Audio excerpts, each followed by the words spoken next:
किसी भी वक्त 2 रकात नमाज नफिल पढ़े, हाजत के किसी भी वक्त जो आपको फुर्सत का, तन्हाई का, तवज्जो का, ध्यान का वक्त हो, 2 रकात नमाज नफिल पढ़े हाजत के।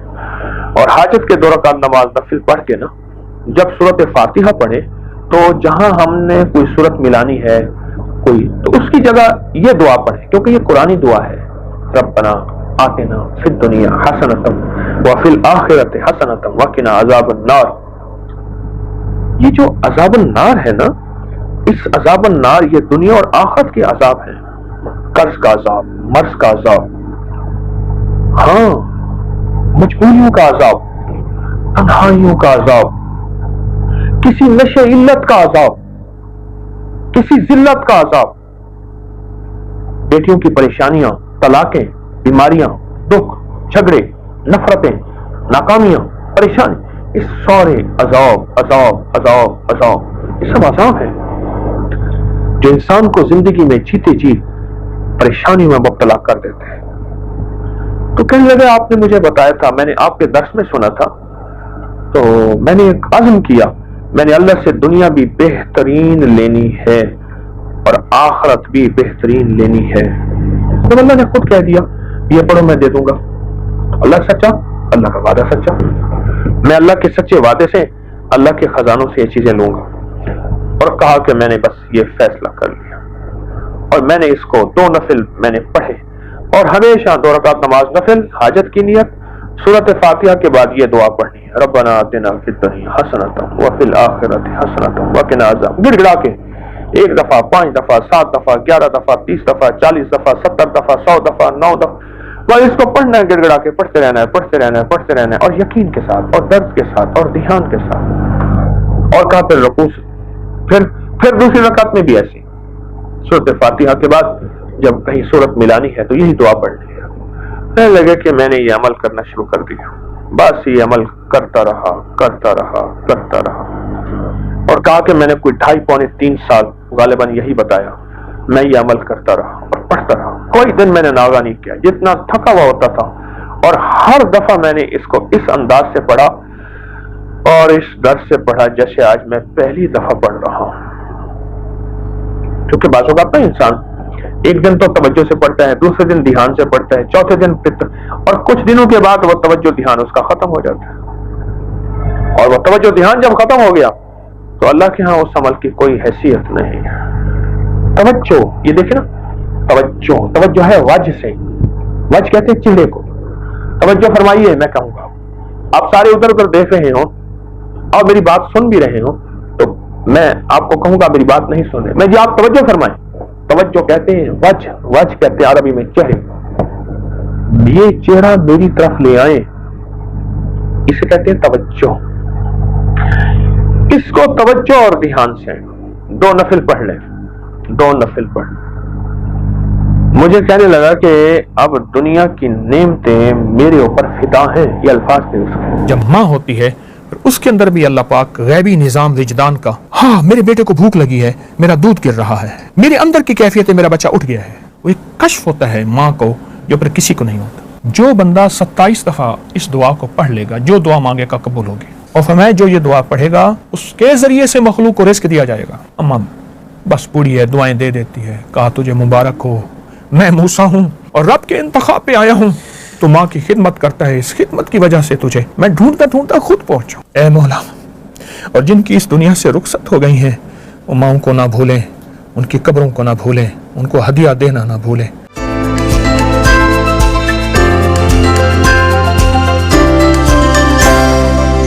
सर ये जो मैं मेरी जो अगर याददाश्त में है तो वो फिर मैंने अम्मी के जो यानी पोते और नवासे उनको भी इसी तरतीब में वो देखा कि अल्लाह वाली कर खुशहाली तू यूं ही देता है, तू यूं ही पाली।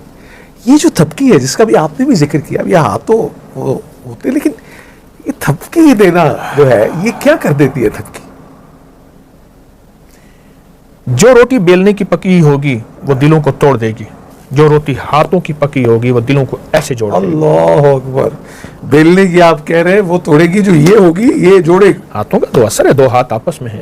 इसी तरह जो मशीन की थपकी है कि मशीन मसाज वाली है, जो हाथों की तबकी है, उसमें 7 तवज्जुहात भी शामिल हो रही हैं, कैफियत भी शामिल हो रही हैं, वजद और विजदान भी शामिल हो रहा है, दर्द और हमदर्दी भी शामिल है। वो तवज्जुहात, ये देखें, आप नेशनल जियोग्राफी को उठाएं, कुंजे मेरे यहाँ हवेली में हैं, कुंजे ठंडी जगह रहती हैं, उनका मिजाज है, लेकिन गर्म जगह जाके अंडे दे आती हैं, साइबेरिया, सारा इधर आना जो यही जी। अच्छा, अंडे दे के फिर वापस चली जाती हैं, वही तवज्जुहात से अंडों को सींचती हैं, और जिस अंडे से तवज्जो खत्म हो जाए वो खराब हो जाता है, जिस अंडे पे पूरी तवज्जो रहे, एक वक्त से मुद्दत के बाद बच्चा निकलता है और उड़ के फिर अम्मा के पास पहुंच जाता है। ये तवज्जुहात माँ की हैं। परिंदे को तो तवज्जुहात मिल जाती हैं, माँ माँ होती है। ये अंडों की, और जब आपने अभी मुर्गी ये सब बात की, तो वो तो अगर उसको जब हिफाजत करनी हो अपने चूचों की, वो तो फिर कुछ नहीं देखती। कहने लगे कि मुर्गी जब 21 दिन का चिल्ला करती है अंडों पे, तो उसे 3 चीजें मिलती हैं। एक टीम मिलती है चूजों की, दूसरी जुर्रत मिलती है, बिल्ली पे झपटती है, इससे पहले डरती है, झपटती है, हाँ, और तीसरी खोज मिलता है, वो ऐसे करके खुराक लेती है और बच्चों को पुकारती है।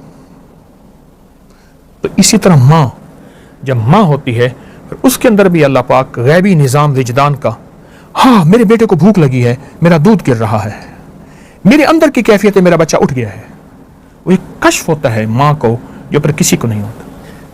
मेरी अम्मी जी अल्लाह बख्शे कहती थी कि वो माँ 7 पर्दों में देख लेती है। हाँ हाँ हाँ, सच है, 7 पर्दों में देख, कुछ छुपा नहीं होता, छुपा नहीं, और अल्लाह भी कज लेता है, माँ भी कज लेती है, मतलब पर्दे देती। पर वो सितारों यूं। एक ट्रांसपोर्टर ने मुझे एक बात कही, लगा हम सुबह जाते थे अपने कारोबार पे, शाम को आते थे, एक दफा ईद का दिन था तो अम्मा ने मुझे साय में देखा, कहने लगा हाँ पुत्र आते रहता, मस ले आई है, मस मुझे मसे जी जी जी, तेरी तो मसें आ गई हैं, अच्छा जवान हो गया है, अच्छा अब तेरी मैं शादी का फिक्र करूंगी। बस कहा कि एक दफा अम्मा ने मुझे उजाले में देखा था, और उसके बाद फिर अम्मा दिन रात फिक्र में थी और मेरी फिर शादी कर दी। और कहा कि आज मैं अपने दूसरों को देखता हूं, उनकी मसें हैं या नहीं हैं, मैं फिर कहता हूं ये एहसास मेरे अंदर क्यों नहीं था, ये मेरी माँ में क्यों आया था। मुझसे कहने लगा, मैंने कहा ये एहसास की दुनिया सिर्फ माँ और ममता के पास है और किसी के पास नहीं। एक काफिला जा रहा था, तो काफिले वालों ने भूख पड़ गई, 3 दिन के बाद उन्हें हाथी का बच्चा मिला, उन्होंने हाथी के बच्चे को ज़बह कर दिया, खा गए। एक ने कहा था मेरी माँ ने नसीहत की है, बेटा काफिले में अगर जिंदगी में कभी तुझे भूख पड़ जाए और हाथी का गोश्त ना खाना, मेरी अम्मा ने नसीहत की थी, मर जाऊंगा, अम्मा का नसीहत को नहीं छोड़ूंगा। खा के सो गए, इतनी परेशान अपने बच्चे को तलाश करते करते सूंघती सूंघती आई ना, तो उसने सबको सूंघा और सूंघ के अपनी सूंड में मरोड़ती गई सबको। जब इस पे आई तो इसको सूंड पे उठा के ऊपर बिठा दिया और इसको इसकी उस मंजिल पे पहुंचाया जहां यह जाना चाहता था। अम्मा ने फरमाया था, बेटा अम्मा को वजद कहां से आया था, अम्मा को कश्फ कहां से आया था? इंट्यूशन कहते हैं आप या? तो अम्मा ने फरमाया, बेटा अगर कभी फाका भूख हो, हाथी का गोश्त ना खाना। साहब आप चूंकि मौजूद हैं तो मुझे ये ख्याल आया कि हम इससे पहले की इजाज़त लें तो कितना ही अच्छा हो कि जिनके वालिदैन या इस दुनिया से रुखसत हो गई जो मौजूद है, हम दुआई कर लें उनके लिए। और आप बल्कि ये भी दुआ से पहले भी पूछूंगा कि आप अल्लाह ताला से सबसे ज़्यादा क्या दुआ करते हैं अपनी अम्मा के लिए? मैं एक दुआ सुनाता हूँ, फरमाया हदीस में आता है, अब आप सुन के हैरान होंगे, जो बंदा 27 दफा इस दुआ को पढ़ लेगा, जो दुआ मांगेगा कबूल होगी। अब देखिए, अल्लाहुम्मा अग़फ़िर वाली वालिदैया पहले आया है, वलिल मोमिनीना वल मोमिनात वल मुस्लिमीना वल मुस्लिमात अल अहयाउ मिनहुम वल अमवात, जिंदा मुर्दा मोमिन मोमिनात मुस्लिम, लेकिन पहले वालिदैन आया है, अल्लाहुम्मा अग़फ़िर वाली वालिदैया। और हदीस में यहां तक आया है कि जो ये दुआ पढ़ेगा, और फिर रब्बना अग़फ़िर वाली वालिदैया आप हर नमाज में भी बिल्कुल ठीक। और फरमाया जो ये दुआ पढ़ेगा उसके जरिए से मखलूक को रिज़्क़ दिया जाएगा और उस मुस्तजाब दावत हो जाएगा। मुस्तजाब दावत ये है, बस यूं हाथ उठाया ही नहीं। मूसा अलैहिस्सलाम ने अल्लाह से अर्ज किया कि या अल्लाह मेरा जन्नत में साथी कौन होगा? अल्लाह पाक ने फरमाया, बगदाद के फलां मोहल्ले की फलां गली के फलां घर में एक कसाई है, वो तेरा जन्नत में साथी होगा। चल पड़े।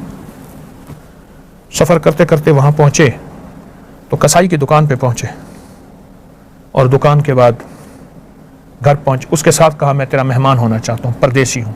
घर ले गया तो उसने गोश्त रखा, पकाया, किया। पूरी अम्मा थी जो रुई की गाली की तरह थी, उसके मुंह में डालता गया, डालता गया, डालता गया। अम्मा को खिला के फिर बच्चों को खिलाया, खुद खाया। अम्मा ने मुंह से कुछ बोला तो मूसा ने फरमाया क्या कहती? अरे अम्मा बूढ़ी है, कहती है हर वक्त तुझे अल्लाह जन्नत में मूसा का साथी बनाए। मूसा कहाँ, मैं कहाँ? मूसा कहाँ, मैं कहाँ? अम्मा बस बूढ़ी है, दुआएं दे देती है। कहा तुझे मुबारक हो, मैं मूसा हूं और रब के इंतखाब पे आया हूं। तो माँ की खिदमत करता है, इस खिदमत की वजह से तुझे मैं ढूंढता ढूंढता खुद पहुंचा। तो ये जो अल्लाह मगफिरली वाली वालिदैया वाली दुआ है, अगर इस दुआ को पढ़ा जाए और वालिदैन और मोमिनीन मोमिनात सबका तसव्वुर हो, और जैसे आपने फरमाया रब्बिगफिरली वाली वालिदैया, हर नमाज के बाद ये नमाज मुकम्मल ही उसको आप ये देखें ना, ये नमाज के बाद अत्तहियात में क्यों है? उसकी वजह है कि अत्तहियात नमाज की तकमील है और ये उसकी स्टैंप है, मुकम्मल और तस्दीक। अल्लाह अकबर, ये उसकी मोहर है। मैं बस आपसे दुआ के लिए गुजारिश करूंगा। और मैंने माजी मोहतरमा बानो कुदसिया से ये सुना, उन्होंने कहा बस बड़े होने का एक ये नुकसान है कि माँ भी गोद से उतार देती, ये छोटे होने की बड़ी लाड़ी है। और ये दुआ फरमा दीजिए। बिस्मिल्लाह। अल्लाहुम्मा सल्लि अला मुहम्मद अब्दिका व रसूलिका व सल्लि अलल मुमिनीन वल मुमिनात वल मुस्लिमीन वल मुस्लिमात या अव्वलल अव्वलीन व या आखिरल आखिरीन या ज़ल कुव्वतिल मतीन या राहिमल मसाकीन या अरहमर राहिमीन या अकरमल अकरमीन या अजवदल अजवदीन या ज़ल जलाल वल इकराम। अल्लाहुम्मा अग़फ़िरली वरहमनी वआफ़िनी। अल्लाहुम्मा अग़फ़िरली वाली वालिदैया वलिल मोमिनीन वल मोमिनात वल मुस्लिमीन वल मुस्लिमात अल अहयाहु मिनहुम वल अमवात इन्नका मुजीबुद दावात नस्तग़फ़िरुका व नतूबु इलैक।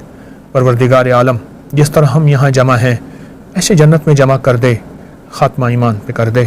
और जिनकी माएँ हैं उनकी आंखों में मोहब्बत दे दे, उल्फत दे दे, उनके बोलों में नरमी ए मौला। और जिनकी इस दुनिया से रुखसत हो गई हैं वो माओं को ना भूलें, उनकी कब्रों को ना भूलें, उनको हदिया देना ना भूलें। अल्लाह वो घड़ी कैसी होगी जब मूसा अलैहिस्सलाम, जिसको कुरान में उम्मे मूसा फरमाया और उनका नाम यूं खाबिस, अल्लाह वो अपनी माँ को कैसे मोहब्बत देते होंगे। उम्मे मूसा, या अल्लाह हमें भी माओं को दुआएं अता फरमा और दुआओं से दूर ना फरमा, वफ़ाओं से दूर ना फरमा, कैफियत से दूर ना फरमा। मेरे आका हज पे तशरीफ़ ला रहे थे, अम्मा का मज़ार आया, अब हमें सारा लश्कर वहीं रह गया। और मेरे आका की 60 साल के करीब उम्र थी, घुटनों में सर दे के जो रोए अम्मा के मज़ार पर।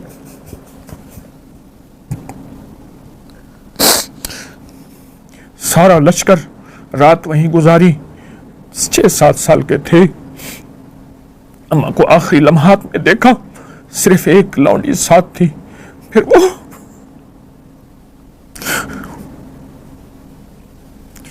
अम्मा को तदफीन कैसे हुई होगी, नहीं आ रहे थे, अम्मा की कब्र से चिपके हुए थे। उस माँ की मोहब्बत वो लौंडी कैसे दे सकती थी, वो खात्मा कैसे दे सकती थी। फिर वो जिंदगी का वापस निजाम लौटा। आप हज पे तशरीफ ला रहे थे और सारा लश्कर वहां रुका और अम्मा के मज़ार पे बैठ के मेरे आका अपने घुट में सर दे के घंटों रोए थे। उस एक रोने का, एक आंसू का कतरा, उसकी बरकत, उसका कायनात का निज़ाम वो हमें अता फरमा दे। उस कतरे की खैरें हमें अता फरमा दे, उस कतरे की बरकतें अता फरमा दे। जो अम्मा का दर्द, जो अम्मा का गम मेरे आका कमली वाले के अंदर था, उसका ज़रा अता फरमा दे, उसका अदब अता फरमा दे। तू शहंशाह करीम है, गुस्ताखों में हमें नाम ना लिख, अदब वालों में अता फरमा। क़यामत के दिन माँ गिरबान से ना पकड़े, बल्कि अगर माँ जन्नती हो तो सिफारिशी बन जाए। मौला तू हाजी की सिफारिश, तू हाफिज की सिफारिश, तो जिंदगी में माँ बाप की सिफारिशें भी होंगी और रात की सिफारिशें भी होंगी। हमें माँ बाप की सिफारिशें अता फरमा, उनके वफादारों में, उनके फर्मा बरदारों में और उनकी दीदार करने वालों में हमारा शामिल नाम फरमा। हमें गुस्ताखों में, बेअदबों में ना मौला अगर है तो आज तौबा करते हैं, आज माफ़ी मांगते हैं, सारी उम्मत के सामने माफ़ी मांगते हैं। फरिश्तों गवाह हो जाओ, हमने माफ़ी मांग ली, अम्मा की फरमाबरदारी करेंगे और अम्मा की जो कोताहियाँ हुई हैं उसका इजाला करेंगे। और मौत के बाद हदीस में आता है उसका इजाला, उनके लिए सदकात, खैरात और उनके दोस्तों के साथ अच्छा सलूक और रिश्तेदारों के साथ अच्छा सलूक, उनके रिश्तेदारों के साथ अच्छा सलूक। माफ़ भी कर दे, कबूल भी कर दे, बिन मांगे अता फरमा। दर दर का भिखारी ना बना, अपने दर का मंगता बना, अपने दर का भिखारी बना। व सल्लल्लाहु अला नबी अल करीम व अला आलिहि व सहबिहि व अज़वाजिहि व बनातिहि व अहलि बैतिहि व इतरतिहि व अहलि बैतिहि व इतरतिहि व अहलि बैतिहि व इतरतिहि अजमईन आमीन बिरहमतिका या अरहमर राहिमीन। जज़ाकुमुल्लाह खैर। अल्लाह आपको सलामत रखे और अपनी अमान में रखे और नज़र बद से महफूज रखे। आमीन।